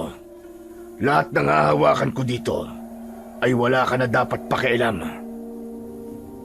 Pasensya na po. Nagulat lang po kasi ako sa inyo. Sa pagkakataon na yon, ay nagising na rin si Joel. Maging ito ay natakot nang makita si Gonzalo na may hawak na itak. Napansin ni Chester ang isang baso ng kape sa tabi ni Gonzalo, kaya napagtanto niya na sinasadya nitong hindi matulog. Umupo sila ni Joel sa sahig habang nasa harapan nila si Mang Gonzalo. Mang Gonzalo, bakit po pala hindi pa kayo natutulog? Madaling araw na po yata Hindi pa ako inaantok. At hindi ko kayang matulog hanggang wala pa rito ang anak ko. May anak po kayo, Mang Gonzalo? Kasasabi ko lang, di ba? Mang Gonzalo, ilan po ang anak nyo? Saka, nasan po pala ang asawa nyo? Isa lang ang anak ko. Isang lalaki. Ang asawa ko naman ay matagal ng patay. Sorry po kung natanong ko pa po. Pero nasan po ba ang anak nyo ngayon? At hanggang ngayon po hindi pa rin siya umuwi. Ang sabi niya, may gagawin lang siya. Ang totoo niyan 2 gabi nang hindi siya umuwi. Hindi po kaya nabiktima na po siya ng aswang? Agad na siniko ni Chester sa tagiliran ang kaibigan. Napaaray ito. Nang tumingin siya kay Gonzalo, ay may gulat sa mukha nito. Kinabahan siya sapagkat baka hindi nito nagustuhan ang sinabi ni Joel. Natakot siya na baka tuluyan na silang paalisin ni Gonzalo sa bahay nito. Patuloy pa rin ang malakas na ulan sa labas, kaya sila ang magiging kawawa kung paaalisin sila roon. Mang Gonzalo, huwag niyo na lang pong pansinin ang sinasabi nitong kaibigan ko. Joel naman, pwede bang tumahimik ka na lang? Teka lang. Alam niyong may aswang sa gubat na ito. Nakita niyo ba ang aswang? Naisip ni Chester na sabihin na wala silang nakitang aswang, pero naunahan naman siyang magsalita ni Joel. Opo, nakita po mismo namin ang aswang. Ang totoo nga po niyan may isang matandang lalaki na sugatan na humingi sa amin ng tulong. Ang sabi niya ay inatake daw po siya ng aswang. Tapos nung malapit na po siyang mamatay, ay ibinigay ng matanda sa kaibigan ko yung ano nga ba yun? Tama, yung mutya ng apoy.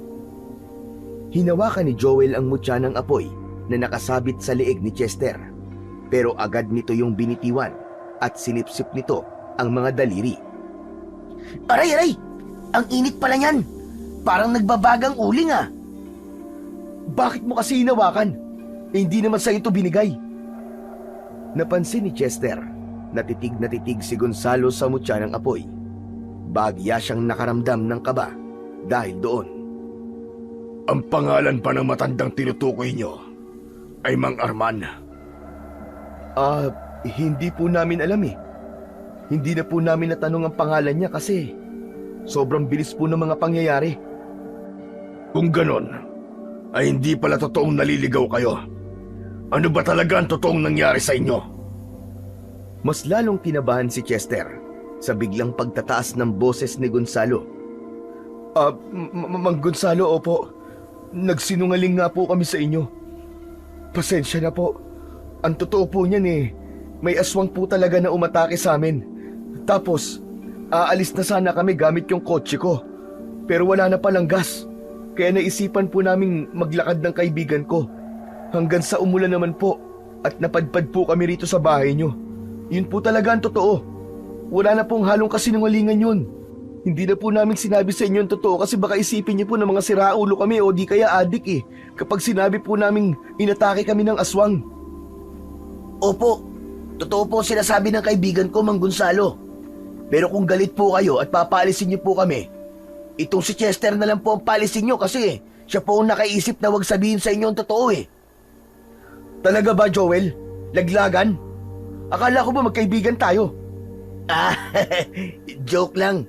Joker ako, di ba? Muling tumingin sina Chester at Joel kay Mang Gonzalo. Sa pagkakataon na yon, ay hindi na niya mabasa kung galit ba ito sa kanila o hindi. Walang reaksyon ang mukha ng lalaki. Matiim lang itong nakatingin sa kanila. Sa isip ni Chester ay panay na ang dasal niya na sana ay wag silang paalisin ni Mang Gonzalo. Kung mangyayari man yon, ay wala siyang sisisihin kundi si Joel dahil ito ang nagbanggit ng tungkol sa aswang. Mang Gonzalo, please lang po, wag niyo po kaming papaalisin.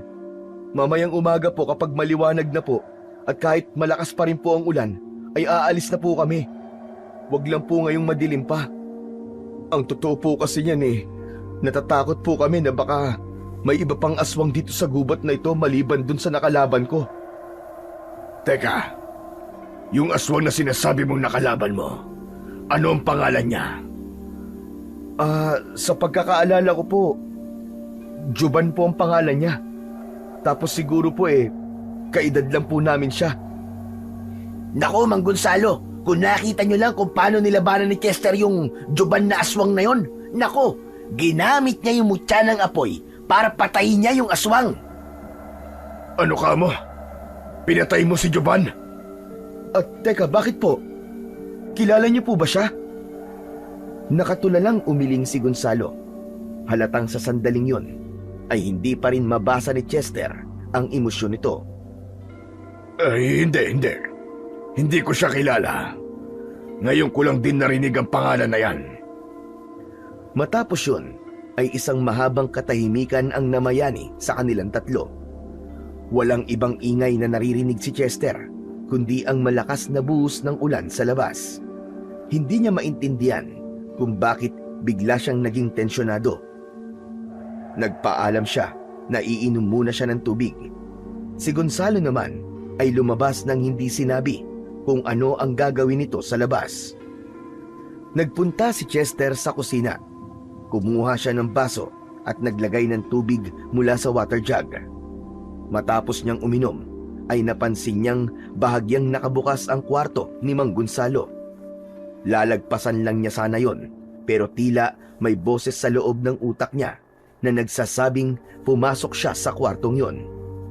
Kahit alam niyang may posibilidad na magalit si Mang Gonzalo kapag nakita nitong pumasok siya roon nang hindi nito alam, ay pumasok pa rin si Chester. May isang lampara na nakasindi sa isang sulok. Meron doong isang papag na para sa 2 tao. May mga kahon na may laman na damit. Iginala ni Chester ang paningin niya sa kabuuan ng silid. Wala siyang napansin na kakaiba. Lalabas na sana siya, pero biglang nahagip ng mata niya ang mga litrato na nakapatong sa maliit na lamesa. Nakalagay ang mga litrato sa isang picture frame na handmade na gawa sa kawayan. Kinuha ni Chester ang isang litrato at nanlamig siya ng gusto nang makita kung sino ang lalaking kasama ni Gonzalo sa litrato.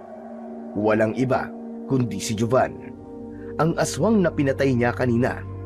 Nahinuha niya na si Jovan ang anak ni Gonzalo dahil nakaakbay si Gonzalo kay Jovan at doon niya napagtanto ang pagkakahawig ng dalawa. May kilabot na gumapang sa buong katawan ni Chester. Kung ganun, ay nasa bahay sila ng tatay ng aswang na pinatay niya. Kailangan na namin makaalis dito ni Joel. Alam na ni Gonzalo na ako ang pumatay sa anak niya. Pinilit ni Chester na pakalmahin ang kanyang sarili. Ibinalik niya ang litrato sa kinalalagyan nito. Paglabas niya ng silid, ay tanging si Joel pa rin ang nasa sala. Isinukbit niya ang bag sa kanyang likuran at may pagtatakang tinignan niya si Joel. Anong ginagawa mo, pre? Bakit? Aalis ka na ba? Huwag kang maingay, Joel. Aalis na tayo. Kailangan na nating umalis ngayon din. Ha? Malakas pa ang ulan sa labas eh. Saka madilim pa. Saka bakit biglang nagbago ang isip mo? Kanina lang eh. Kulang na lang ay halikan mo sa paa si Mang Gonzalo para hindi niya tayo paalisin. Basta! Tsaka huwag kang maingay. Hinaan mo lang ang boses mo. Sundin mo na lang ako, Joel. At mamaya na ako magpapaliwanag sa'yo. Kailangan na natin makaalis dito ngayon. Bilis! Okay, sige. Pero ang weird mo ah. Doon tayo sa likod dumaan. Dali! Teka. Bakit? Sa pagkakaalam ko, nasa harapan ng bahay si Mang Gonzalo. Hindi ba tayo magpapaalam muna sa kanya? Parang ang pangit naman kung pinatuloy niya tayo rito tapos aalis tayo nang hindi nagsasabi sa kanya. Kabastusan naman yata yun. Hindi ba sabi ko ay sumunod ka na lang sa akin? Tara na! Nagpatiuna na si Chester sa paglalakad, papunta sa pinto sa likod ng bahay. Malalaki ang hakbang niya habang nakasunod sa kanya si Joel. Wala siyang ibang iniisip nung mga oras na yon, kundi ang makalayo sa lugar na yon. Dahil sigurado siya na kung aswang ang anak ni Gonzalo, ay malamang aswang din ito. At wala siyang ideya kung gaano ito kalakas at kung kaya ba niya itong labanan kung sakali. Nang nasa harapan na si Chester ng pinto palabas ng kusina, ay kaagad niya yung binuksan. Nagulat siya nang makita na nasa harapan ng pintong yun si Gonzalo. Bahagya itong nakayuko at matalim ang mga matang nakatingin sa kanya. Hindi na nagsalita si Chester. Hinawakan niya sa kamay si Joel at hinila niya ito papunta sa pinto sa harapan ng bahay. Pero nang lalabas na sila roon, ay nandoon na kagad si Gonzalo sa harapan ng pinto sa harap. Napaatras si Chester. Humakbang si Gonzalo papasok habang basang-basa ito ng ulan.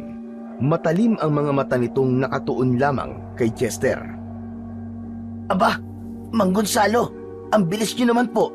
Kanina lang po'y nasa likod kayo, di ba? Huwag kang lalapit sa amin, Gonzalo. Alam ko na kung ano ka. Aswang ka rin kagaya ng anak mo. Ano? Aswang si Mang Gonzalo? Pare, akala ko ba bawal mag-joke? Joel, anak niya si Joban. Yung aswang na napatay ko kanina. Nakita ko ang litrato ni Gonzalo na kasama niya si Joban. Si Joban ang anak na hinihintay niya. Matalino ka pala, Chester. Lahat ng sinabi mo ay tama. Anak ko nga ang aswang na pinatay mo. Diyos ko naman! Akala ko ba tapos na ang kamalasan natin, pre? Bakit naman sa bahay pa ng tatay ng aswang na napatay mo tayo napunta? Lord, parang hindi mo naman kami mahal niyan eh. Bakit? Kasalanan naman ng anak mo kung bakit siya namatay ah. Inatake niya yung matandang lalaki. At gusto niya rin kaming patayin. Ano gusto mong gawin ko? Hayaan na lang siya na lapain kami at gawin niyang pagkain. Ganun ba? Ang matandang yon, si Arman. Kasalanan niya kung bakit siya gustong patayin ng anak ko. Si Arman ay isang antingero na matagal na kaming tinutugis.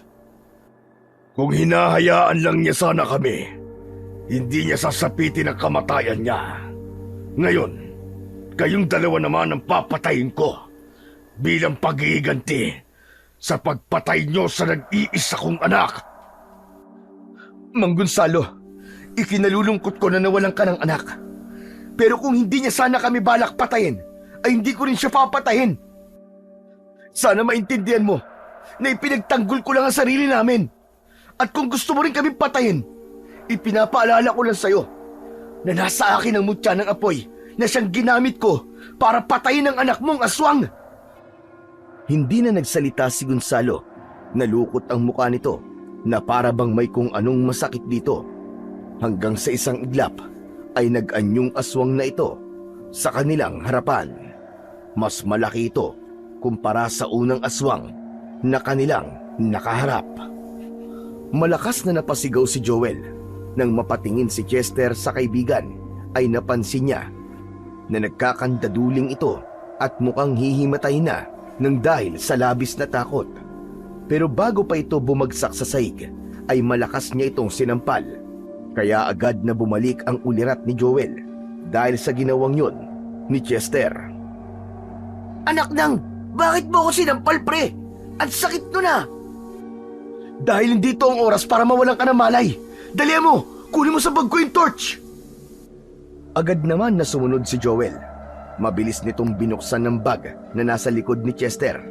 Mula roon ay kinuha nito ang torch at inabot sa kanya. Pinindot niya kagad ang torch upang makalikha siya ng apoy, pero walang apoy na lumabas. Inalis niya ang butane gas na nakakabit doon at inalog. Nanlamig siya nang mapagtantong wala na yung laman. Wala na siyang nagawa kundi itapon sa sahig ang torch na kanyang hawak-hawak. Malakas na humalakak si Gonzalo dahil sa pangyayaring yun. Paano mo pa magagamit ang butya mo kung wala ka ng apoy? Lintik na yan! Joel! Maghanap ka ng posporo sa kusina! Bilisan mo! Tumakbo agad si Joel sa kusina. Pero pagkabalik nito, ay sinabi nito na wala siyang nakitang posporo o kahit na anong bagay na pwede nilang gamitin para gumawa ng apoy. Nang sandaling yon, ay mas lumalim ang kaba ni Chester. Alam niya na kung walang apoy ay wala ring silbi ang mutya ng apoy.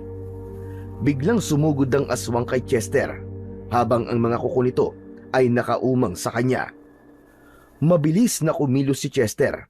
Dinampot niya ang kahoy na upuan na nasa tabi niya at buong lakas na hinampas niya yon sa muka ng aswang. Nawasak ang upuan at napaatras ng bahagya ang aswang. Joel! Takbo na!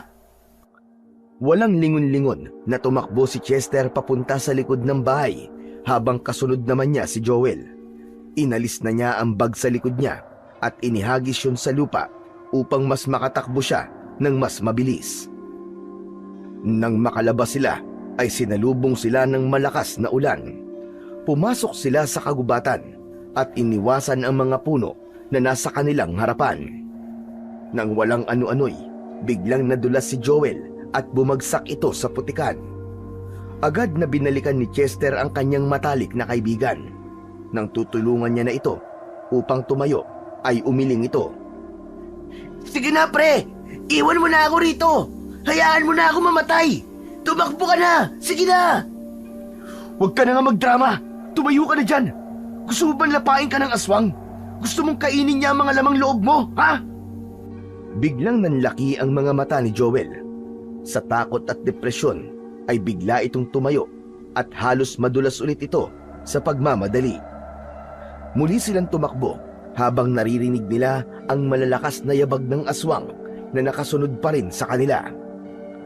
Makalipas ang napakahabang pagtakbo, ay sandaling napahinto ang magkaibigan nang makita nila sa kanilang harapan ang sasakyan ni Chester. Hindi nila inakala na doon sila dadalhin ng pagtakbo nila nang walang direksyon. Tatakbo na sana ulit sila pero dumating na si Gonzalo na nasaan yung aswang pa rin. Ngunit ang mga mata nito ay hindi nakatuon sa kanila kundi sa sunog na katawan ni Jovan. Nilapitan nito ang katawan ng anak nito at lumuhod sa tabi nun. Lumuhod si Gonzalo at niyakap ang sunog na katawan ng anak. Isang napakalakas na sigaw ang pinakawalan nito na umalingaw-ngaw sa buong kagubatan. Nanlilisik ang mga matang tumingin ng aswang kay Chester. Hayop ka! Papatay ko kayo! Mas higit pa rito ang gagawin ko sa inyong dalawa! Mabilis ang naging reaksyon ni Joel. Nakakita ito ng malaking bato sa paanan nila at walang pag-aalinlangang dinampot nito yun. Tumakbo ito palapit kay Gonzalo pero bago pa nito yun maihampas sa aswang ay mabilis na nakatayo ang aswang at hinawakan nito ang dalawang kamay ni Joel. Walang babala na sinunggaban ng aswang ang leeg ni Joel. Napasigaw si Joel dahil sa labis na sakit. Joel! Bitiwan mo ang kaibigan ko! Demonyo ka! Sa gilid ng paningin ni Chester ay napansin niya ang naiwan niyang buntot ng pagi. Agad niya itong dinampot at sa kabila ng takot at pagkabigla ay buong lakas na hinampas niya sa likod ng aswang. Napasigaw ang aswang at binitiwan nito si Joel. Bumagsak ang dugoong katawan nito sa lupa. Marahang humarap ang aswang kay Chester at sinalubong niya ang naglalagablab nitong mga tingin. Biglang sumugod ang aswang sa kanya at sinalubong niya ito ng paulit-ulit na hagupit gamit ang buntot ng pagi. Bawat latay ng buntot ng pagi sa katawan ng aswang ay nag-iiwan yon ng malalalim na sugat. Pero hindi ito huminto sa paglapit sa kanya na parabang tinitiis na lang nito ang sakit dahil walang ibang nasa utak nito kundi ang patayin siya dahil sa labis na pagkapuot. Hanggang sa tuluyan na siyang nalapitan ng aswang at agad siya nitong sinakal. Itinaas siya nito ng ubod ng lakas at ibinilibag siya nito sa lupa. Dumain si Chester nang maramdaman niya ang sakit na gumapang sa kanyang buong likod. Nawala na rin sa kamay niya ang buntot ng pagi at hindi niya na alam kung saan yun napunta. Gumapang si Chester sa putikan. Sa kabila ng kirot ay pilit siyang tumayo at doon ay nakita niya ang nakabukas na pinto ng kotse niya sa backseat. Paika-ika siyang naglakad hanggang sa nakapasok siya sa loob ng sasakyan. Nagulat siya nang makita niya roon ang patay na katawan ng matandang lalaki na nagbigay sa kanya ng mutya ng apoy. Isasarado na sana niya ang pinto pero pinigilan yon ng malaking kamay ng aswang. Pumasok na rin ito sa loob ng kotse at doon sila nagpambuno. Pilit niya itong sinisipa at itinutulak pero masyado itong malakas kaya hindi niya magawang mapalabas ng sasakyan ang aswang. Hanggang sa mas pinili na lamang ni Chester na buksan ang isa pang pinto sa backseat at mabilis siyang lumabas mula roon. Isinarado niya kagad ang pinto. Umikot pa siya sa kabila at isinarado rin niya ang pintong yon upang maikulong niya sa loob ng sasakyan ang aswang. Sa loob ng kotse ay galit na nagwawala ang aswang. Kinakalampag nito ang pinto at pinagsususuntok ang salamin ng bintana. Alam ni Chester na anumang sandali ay makakalabas na roon ng aswang, kaya kailangan niyang mag-isip ng paraan upang tuluyan niya ng wakasan ang buhay nito. Habang nag-iisip si Chester ng gagawin, ay may naamoy siyang gasolina. Napakunot ang noo niya. Yumuko siya sa may bandang likuran ng kotse at sumilip siya sa ilalim. Doon niya napansin na may malaking butas ang tangke ng gasolina ng kanyang sasakyan. Kung ganun, binutas pala ito ni Juban bago namin madala dito yung matandang lalaki para hindi kami makaalis. Mula sa pagkakayuko na yon ni Chester, ay nahagip ng mata niya ang lighter na nabitiwan niya kanina. Agad niya yung kinuha at sinubukan niya yung sindihan. Pero dahil basang-basa na yon, ay hindi na nun kayang lumikha ng apoy at tanging spark na lamang ang nagagawa ng lighter. Muling yumuko si Chester at tinignan niya ang butas sa tangke. Isang ideya ang naisip niya. Inilapit niya ang lighter sa butas ng tangke at isang beses lang niya yung sinindihan, ay lumagablab na kagad ang apoy nang tumama sa tumutulong gasolina ang maliit na spark mula sa lighter.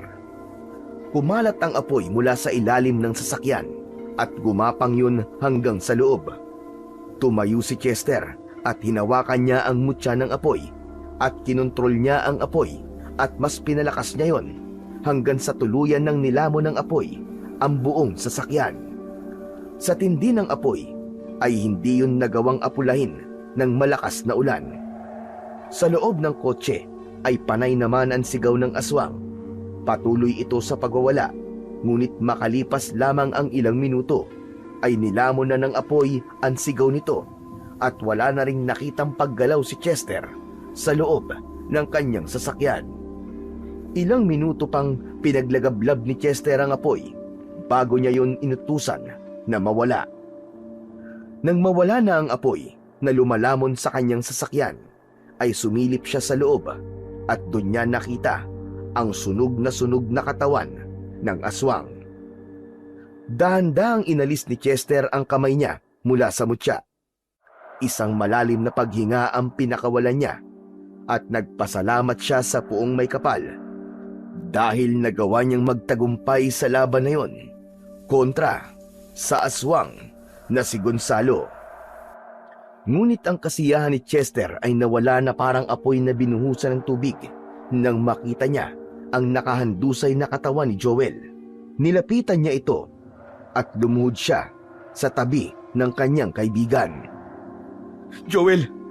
Joel! Joel! Joel, patawarin mo ko kung di kita nailigtas. Joel, salamat sa lahat. Salamat dahil naging mabuting kaibigan ka sa akin.